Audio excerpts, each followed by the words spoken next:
É preciso compreender que, ao longo dos séculos, as pessoas sentiram que certas facetas do comportamento humano eram prejudiciais para o bem-estar dos outros. Elas tinham testemunhado assassinatos, roubos de mulheres e de bens alheios, causas de grande dor e sofrimento para a comunidade, tornando a vida difícil, às vezes intolerável. Concluiu-se então que, com certeza, aqueles comportamentos deviam ser contrários à vontade daquele que chamavam Deus. Assim, deram àqueles comportamentos o nome de pecado, e os definiram como sendo mal. Finalmente, os profetas concluíram que tal comportamento aberrante devia originar-se de uma força malévola, oposta a Deus, e a chamaram de Satanás. As pessoas ameaçaram e castigaram umas às outras, na crença de que os pecados eram maus, e de que seu Deus castigaria os homens pelas maldades contra os outros. Até hoje, se pratica esse comportamento nas igrejas. Os líderes religiosos tentam controlar as pessoas pelo medo. O conceito de pecado contra Jeová, o eterno e infinitamente poderoso Criador, era um hábil e poderoso método de controle das pessoas. As crenças da igreja são uma trágica farsa de tudo o que tentei ensinar às pessoas na Palestina. Moisés foi o primeiro que consagrou a crença no pecado e no castigo, na forma dos 10 mandamentos. Moisés disse que Deus deu a ele os 10 mandamentos e que, se os israelitas os desrespeitassem, teriam que sofrer o castigo. Em alguns casos, isso significava a morte por apedrejamento.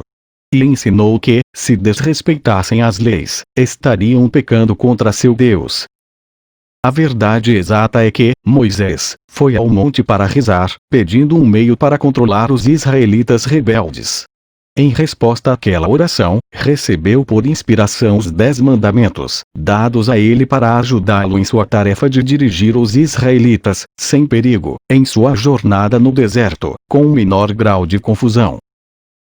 Religiosos aceitam e creem de todo o coração em um Deus que, segundo dizem, instruiu Moisés a engajar-se em comportamentos agressivos e massacres ao conquistar a terra prometida. Esta era uma terra bela e produtiva que foi arrancada sem piedade de um povo trabalhador, assassinado aos milhares. Isso foi considerado como a coisa certa a fazer, uma vez que Deus tinha prometido para eles uma terra bela na qual se estabeleceriam. Até hoje, os religiosos creem que, como Deus falou com Moisés, deve ter sido Deus quem decretou o derramamento de sangue. Em sua Bíblia, há muitas descrições semelhantes e horrendas sobre guerra e derramamento de sangue, e são consideradas permissíveis, justas e corretas, porque se acreditou que Deus ordenou a eles ir para a guerra contra os gentios. Você pode perceber na história dos judeus o desenfreado impulso do ego, no qual inclusive Deus é usado para isentá-los de toda responsabilidade. No momento de exaltação do próprio poder, tornou-se permissível e justo ignorar os 10 mandamentos e realizar um extermínio em massa. Eles acreditavam não estar cometendo nenhum pecado, pois o massacre tinha sido ordenado por Deus, que Deus. Você pode perceber por que era necessário que eu nascesse na Palestina e vivesse entre os judeus, em um esforço para ajudá-los a ver que suas crenças e práticas tradicionais eram totalmente contrárias à natureza da consciência divina, que verdadeiramente havia dado a eles o ser. Através dos séculos, os homens lutam com o conceito de pecado. Muitas pessoas sinceras ficam aflitas com a maneira pela qual ofendem a Deus, e rezam pedindo o seu perdão. Há muito tempo, sacrificavam um sem número de animais, no templo de Jerusalém para apaziguar a Deus, na esperança de escapar das consequências de seus pecados. Desde aquela época, inumeráveis livros foram escritos sobre o tema, expressando pesar e horror por ver o estado da alma dos homens, indicando a mudança de comportamento pelo açoitamento com chicote, para torturar a carne e fazê-la pagar pela maldade de pensamento, palavra ou ato. Muitos desses livros foram aplaudidos pelos cristãos em toda a Europa, e guardados em arquivos de instituições religiosas. Esses livros prendem as pessoas à antiga personagem de Jesus, pregando a salvação do homem do castigo de seus pecados, por meio de minha morte na cruz. Como já expliquei, estas crenças são fisicamente impossíveis e contrárias aos fatos da criação. Nenhuma divindade superior exige o pagamento pelos pecados. Este é um conceito inteiramente humano e pagão. Qualquer tipo de derramamento de sangue, com o propósito de realizar ritos religiosos, é paganismo. O que a Igreja Cristã tem apresentado aos seus seguidores é uma versão glorificada do paganismo. Quando as pessoas tornam outras infelizes, de um modo ou de outro, estão criando seu próprio futuro em retorno. Não como contribuição, mas como uma atividade consciente de criação. Portanto, é uma questão de urgência combater fortemente estas crenças no pecado, e na salvação por minha morte na cruz, e a substituição, pela compreensão espiritual que está sendo fornecida a você nestas cartas. Antes de abandonar o assunto de doutrinas religiosas, quero deixar claro que, através dos tempos, alguns buscadores espirituais na Igreja Cristã purificaram suficientemente sua consciência para adquirirem uma forte consciência do poder, que eles chamam de Deus, e acabaram por reconhecer que a Igreja não ensina a fonte do ser. Porém, somente uns poucos evoluíram espiritualmente o suficiente para irem além dos parâmetros das crenças religiosas e sentirem o influxo do poder, uma vez que a grande maioria das pessoas só pode conceber a verdade por meio de uma terminologia terrena. Eu, o Cristo, tenho que dizer que até este momento, nenhum dos santos nem sequer vislumbrou a realidade da criação, e a verdade por trás do comportamento humano, como eu estou apresentando agora para você. Sem dúvida, chegou o momento em que deve ser dita a verdade sobre o pecado, e o comportamento humano, e o que as pessoas estão presentemente fazendo ao mundo e a si mesmas. Com a condição de que você tenha abandonado completamente os mitos seculares da doutrina religiosa, e esteja agora ansioso, receptivo e de boa vontade, abrindo completamente seu coração às realidades da existência. Se não for assim, então o que tenho a dizer não terá nenhum sentido para você. Acredite-me, você não pode misturar as suas velhas crenças religiosas com a verdade da existência. Se tentar fazê-lo, pode estar seguro de que não estará vendo a verdade, mas apenas a sua própria adaptação do que pensa que aprendeu com estas páginas. Se você continua a busca pela verdade da existência, mas permanece em um estado de divisão de convicção, pode continuar a buscar, mas com um grande custo para si, despedaçado pela indecisão, pelo medo e por uma contínua incapacidade de perceber o verdadeiro significado do novo ensinamento. Suas percepções e evolução serão parcialmente obscurecidas por mensagens originárias do antigo condicionamento de sua mente consciente e subconsciente. Talvez você não perceba a enormidade de tal problema neste momento, porém é um problema enorme porque as suas profundas crenças atuais são a sua verdade atual, sobre a qual você constrói a sua vida. Elas são a sua realidade. Suas convicções e crenças fortemente enraizadas podem ser completamente ilusórias, porém se você crê inteiramente nelas em seu subconsciente, elas se tornam absolutamente reais para você. Mesmo que estas novas ideias que contradizem as suas crenças possam chamar a sua atenção, a sua consciência estará dividida e trará a você tremendo mal-estar e angústia. Lembre-se. A sua consciência é o tecido com o qual você elabora a sua vida. Este tecido de consciência é a base de cada resposta sua, para cada coisa que ocorre em sua vida mental, emocional e física.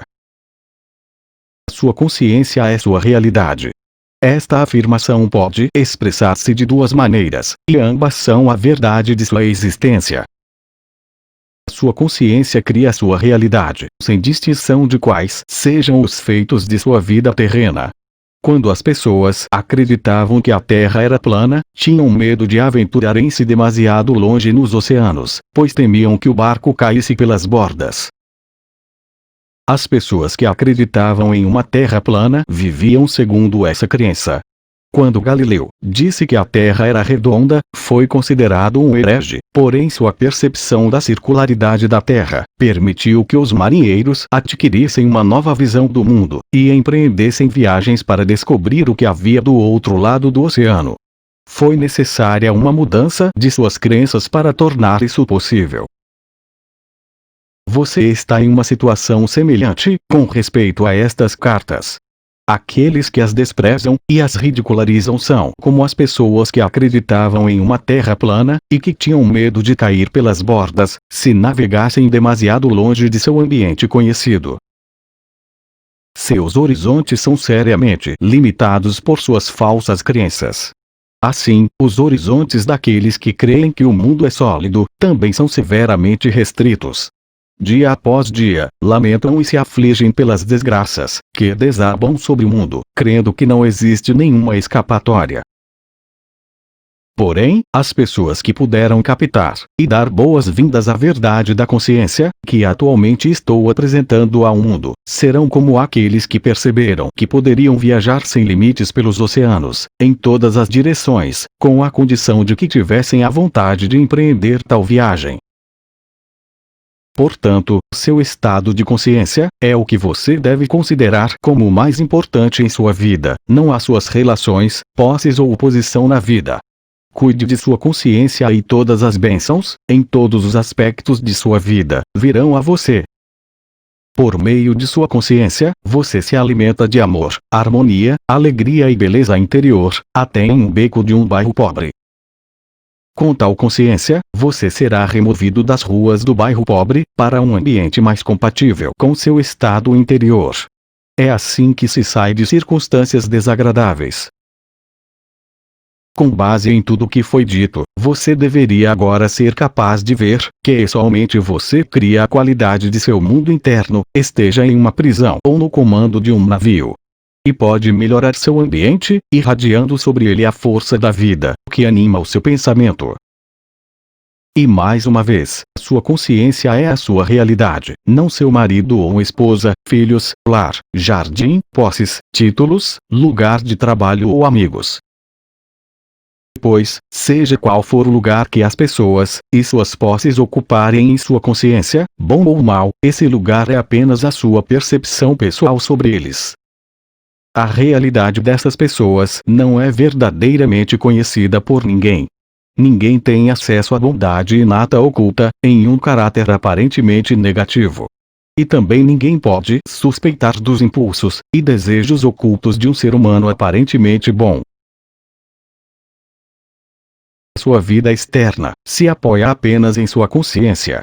Ela não cria, ou determina, nem pode fazê-lo, suas respostas conscientes. Você é o criador de suas respostas. Seu tipo de criação depende inteiramente de suas mais profundas percepções e crenças a propósito da existência.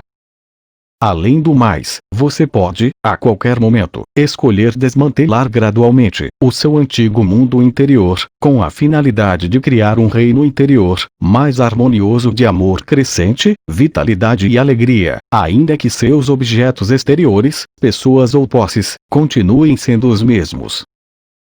O poder espiritual do tecido de sua consciência irradiará para o exterior, e será absorvido pelas pessoas, plantas, tijolos e cimento, por tudo o que o cerca nas imediações. Ocorrerão mudanças e melhorias claras em tudo que está no seu ambiente. Este é seu destino nesta vida, ou em vidas futuras, chegar a esta plena e completa realização. Quando isto ocorrer, você colocará o pé no caminho da maestria de si mesmo, e então gradualmente avançará para tornar-se um verdadeiro mestre de seu mundo de consciência humana, interpenetrado e assistido pela consciência divina. Eu, o Cristo, recomendo a você esta carta. Eu o pus na plena posse de alguns fatos importantes da criação, que permitirão que você transcenda o ego, o guardião de sua individualidade, e volte à universalidade do ser da qual você realmente veio. Você tem em mãos os meios pelos quais pode entrar no amor, alegria e realização pessoal incondicionais. Lembre-se de que eu disse a você que anseio pelo progresso do viajante espiritual. Enquanto avança pelo caminho que tracei para você, haverá momentos de confirmação de que estou de fato com você em sua jornada. Você o verá, conserve sua fé nisso. Em todo momento, eu o sustentarei no amor divino, pois sou amor divino em ação. Acredite nisso, e encontre descanso em minha consciência que o envolve.